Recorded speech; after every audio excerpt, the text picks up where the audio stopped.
So I made a small mistake of putting the wrong one in the wrong hole. Ha! No pun. So anyway, I had a hard time getting it out. I didn't want to break anything, obviously. So what I did is that I ended up going a little bit old school. Toothpick. If you pry it just down at the bottom, there's like a little plastic lock to keep it from going back. You pry it, it goes straight back. So be careful the way that you wire it again.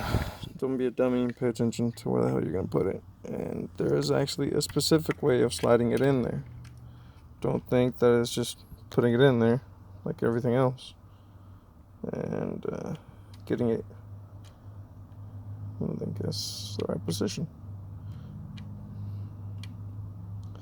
So once you get it in there, again, number 9 first, just slide it in, push it in.